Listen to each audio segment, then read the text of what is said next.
Hello, welcome back to another episode in BAPCH IGNOU. This video is the second part of the second unit, Assessment of Personality in Bpcc 103. If you are joining us for the very first time, I welcome you again. Thank you for joining in. We are your go-to channel for all things in IGNOU BA Psychology Honors, especially the core courses. Don't forget to subscribe so you won't lose us in the never-ending feed of YouTube videos. In the last video, we talked about what personality assessment is and its uses. This time, we are discussing the methods used to assess personality. You ready? Let's begin. So there are various methods that are used to assess personality, which can be grouped into two categories: direct methods and indirect methods. Imagine you are trying to understand someone's personality by watching them in action. That's what observation is like. It's a direct method where psychologists watch people in different situations to learn about their personality traits and behavior. During observation, psychologists watch people how they behave without interfering. They take notes to help them draw conclusion later. There are two types of observation. First is participant observation. So this is like going undercover. The psychologist becomes part of the group they are observing, like joining a monk group during a religious festival. They take part in the activities and make notes about what they see. Did you guys have secret captains in school? They would blend right away and keep notes of every little mistakes you and your friends made in the classroom. Right? This can give them valuable first-hand experience but might also influence their perception. The second one is non-participant observation. Here the psychologist stays separately from the group they are observing, like watching kids play at the playground without joining them. This way they can see the natural behavior without influencing it. However, it can be time-consuming and may not always yield significant results. So observation can be super helpful in understanding someone's behavior in specific settings, like at the home, school, or a clinic. But there are some things that you need to keep in mind. Firstly, the advantage of observation is that you get to see people's behavior firsthand, so it can be pretty accurate. But there are some limitations. The first is observer bias. The person doing the observing might have their own biases and beliefs, which could affect how they interpret what they see. I'll give an example. Suppose you are watching a football game with a friend who supports one team while you support the other. So during this game, there is a close call by a referee, we say. So your friend might see it as a fair decision because it benefits the team, while you might see it as a bias because it's going against your team. Your different biases can affect how you interpret the same event. The second one is observer effect. So knowing they are being watched might take people act differently than they normally would. So you might not see in their true behavior. Now let's say you are babysitting your younger sibling while your parents are out. They are behaving well most of the time, but as soon as you start watching them closely, they suddenly become more mischievous and disobedient. Their behavior changes because they know you are keeping an eye on them, which alters how they act compared to when they think you are not being observed. Similarly, the other method is interviews. We all know what interview is, don't we? It consists of asking questions to the person or interviewee. But in this case, psychologists ask questions to understand someone's behavior and personality. Here, the goal of interview as a method of personality assessment is to collect information about the behavior and personality patterns of the individual. Interview questions are predefined based on which the interview can be structured, semi-structured, or unstructured. Let's understand what a structured interview is. So this is like following a script. The psychologist has a set of specific questions to ask, expecting short answers. It's used to verify facts quickly and is less time consuming. However, it may not gather a lot of detailed information. The second is semi-structured interview. This is more flexible. The psychologist still has the preset questions but can ask more detailed follow-up questions based on the person's answer. It allows for a deeper exploration of specific areas while still having some structure. Number 3 is unstructured interview. So this is like a free-flowing conversation. There is no set list of questions. Instead, one questions lead to another based on the person's responses. It can gather a lot of information, but it's time consuming and may not always be relevant. In any type of interview, the psychologist can observe not what just the person says, but also how they say it. Like their tone of voice or body language. This can provide valuable insights into their personality. Interview as a method has some advantages and limitations as well. So interviews can gather a lot of detailed information, both verbal and non-verbal. They offer flexibility in exploring different aspects of a person's personality. Similarly, there are some limitations. So the interviewer's biases and prejudice can affect how they interpret the person's responses. There is a halo effect, where the interviewer's first impression of the person influences their subsequent interaction. Also, interviewer subjectivity can impact the result. Reliability and validity may be low, especially in the unstructured or semi-structured interview because they rely on subjective judgment. Also, interviews are time consuming and require trained interviews to be effective. So, in overall, interviews are a rich source of information about a person's personality, but they come with challenges like bias and subjectivity. Another method is personality inventories. So, personality inventories are standardized questionnaire or scales where individuals answer questions about their personality traits in a specific format, such as agree or disagree or yes or no. Unlike interviews where answers can be elaborate, inventories have fixed questions and responses option. They are commonly used in psychology to assess various personality traits. Examples include Minnesota Multiphasic Personality Inventory, MMPI, 16 Personality Factor, 16PF, and Myers-Briggs Type Indicator, MBTI. Overall, personality inventories provide a structured way to gather information about an individual's personal characteristics. Now let's understand some of the inventories in detail. The first one is the Minnesota Multiphasic Personality Inventory, MMPI. So this is a well-known psychological assessment tool developed in the 1930s and extensively researched and updated since then. Its latest version include the MMPI-2 and MMPI-A.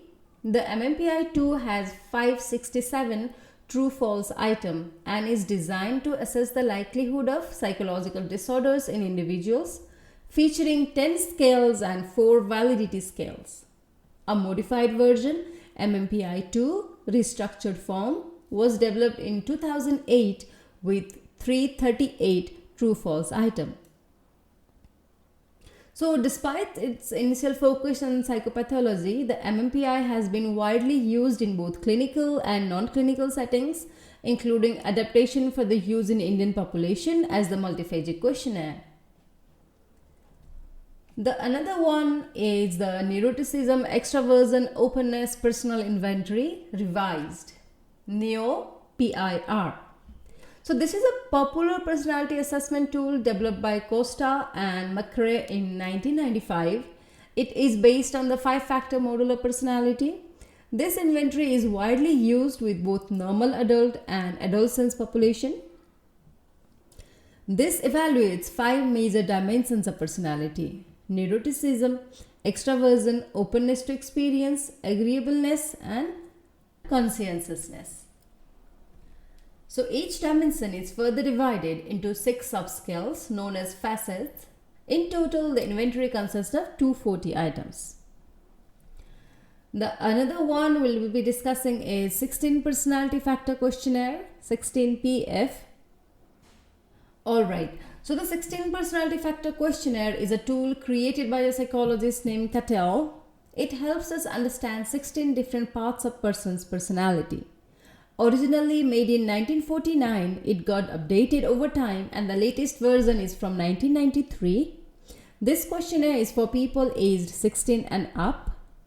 So he used a method called factor analysis to figure out the 16 factors.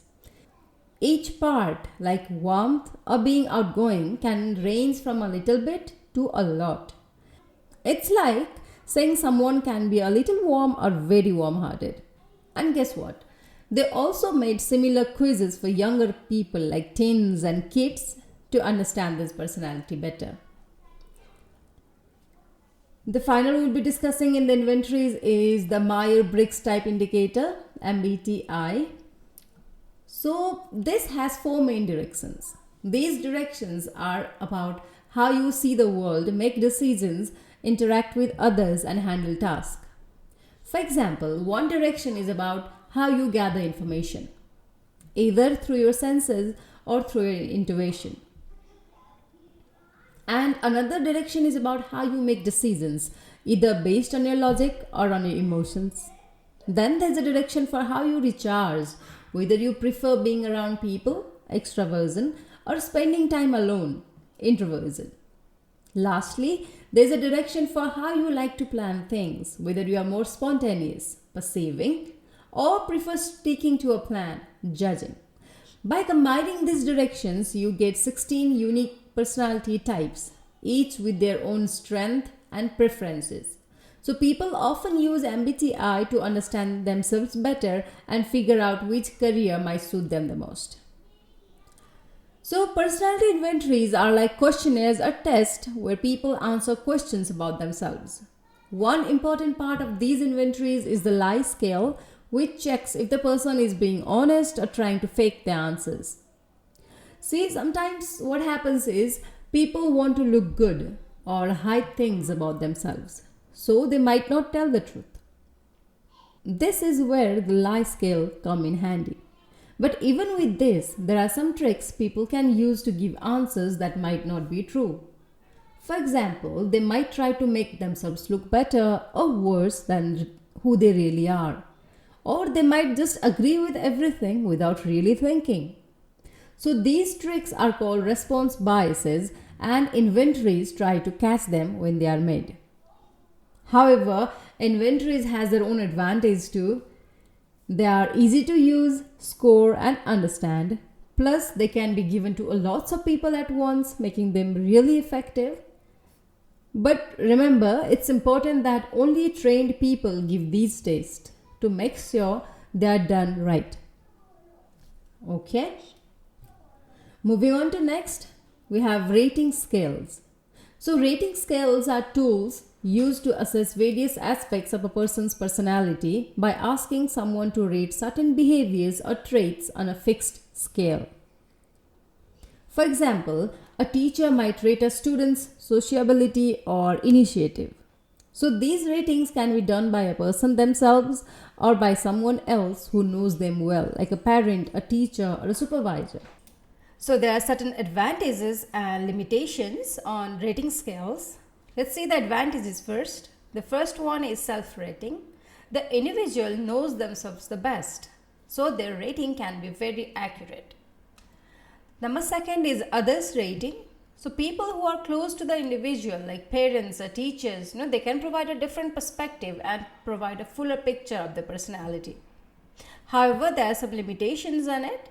Number one is social desirability effect. People may rate themselves in a way that looks good to others rather than being completely honest. So this is also a risk in personality inventories and interviews. The second one is bias from others. When someone else is doing the rating, their opinion or biases can affect the ratings, leading to inaccurate results. So in summary, while rating scales can provide valuable insight, they must be used carefully to avoid biases and ensure honest responses. The other method is behavioral data. So behavioral data involves observing someone's behavior using a device rather than having a psychologist present. One example is the EAR, electronically activated recorder. created by Mel and colleagues. So this device is worn by the person and record their daily interactions without them needing to think about it. So the main advantage of using such a device is that it provides an objective look at how people behave in the natural environment, offering valuable real-life information. However, a limitation is that people might become aware of the device and not act as naturally as they would otherwise. Another one of the tests is situational test. So situational tests are a method to assess an individual's behavior by observing how they react in carefully designed situations. So unlike other tests, these stimulate real-life scenarios to see how a person would naturally respond. This method was first used during World War II to select military personnel for important assignments. A specific example is the situational stress test, where individuals are placed in stressful situations to see how they cope, especially when those around them are unhelpful. Additionally, Hartshorne and May use these tests to evaluate children's honesty, altruism, and self-control in everyday activities like playing or doing homework. So here the main advantage of situational tests is that they provide insights into a person's behavior in real life settings while being structured and controlled. However, they can be time consuming and require careful planning and decision making about what behavior to observe and whether the observer should participate or stay in the background. The final technique we'll be discussing today is projective techniques. Projective techniques are a unique type of personality assessment that use unstructured or ambiguous stimuli to uncover hidden aspects of an individual's personality. Unlike self-report measures where individuals answer, structured questions, projective tests ask individuals to respond to ambiguous stimuli like images or incomplete sentences. The idea is that people will project their unconscious feelings, desires, and even thoughts onto these stimuli, revealing deeper aspects of their personality that they might not be aware of or willing to share directly. So these techniques are rooted in the psychoanalytic theory of personality, which suggests that true personality traits are hidden in the unconscious mind. This means that traditional self-report method might not capture an individual's true personality because the person may either consciously or unconsciously hide their real feelings and traits. Projective tests aim to bypass these defenses and get to the root of the individual's unconscious mind. One famous projective test is the ink blot test, where individuals are shown a series of ink blots and asked to describe what they see. Their responses are analyzed to cover their underlying thought processes and emotions. Another well-known test is the thematic apperception test, TAT, which involves telling stories about ambiguous pictures, revealing the individual's underlying motivations and concerns. Have you watched the show Young Sheldon? Here, in an episode when Sheldon and Missy are asked to describe a picture, they each project their unique perspectives and personalities onto the image. So Sheldon's logical and analytic response contrasts with Missy's more creative and imaginative response, showing how different individuals can project their inner thoughts and traits onto the same ambiguous stimuli. So other projective tests include sentence completion test, where individuals finish incomplete sentences, and the draw a person, DAP test, where they draw a person and interpretation of these drawings provide insights into their self-perception and emotions. While projective techniques can reveal hidden aspects of personality, they have some limitations. They are time consuming, require significant expertise to administer and interpret, and can be subjective. The scoring and interpretation of these tests are complex and require extensive training. Alright, so these are the methods used in psychological assessment. So, in this unit, part 1 and today's video part 2, we learned about psychological assessment, focusing on personality assessment. Key aspects include the properties of a good test, such as the standardizations, norms, reliability, validity, and ethical guidelines for administering, scoring, and interpreting results. Personality assessment is used in education, careers, counseling, and clinical settings. Finally, the various methods of personality assessments are discussed, including direct and indirect techniques. Alright, that's the end of this video. We will be back with the third unit. Before we wrap up, a big thank you to each one of you for tuning in. Your support is invaluable to us. If you enjoyed the video, please hit the like button. If you haven't already, smash that subscribe button too. For quick updates, follow us on Instagram and join our active discussion on Telegram. You'll find all the links in the description below. Until then, stay curious, stay engaged, and remember, yeah, you got this.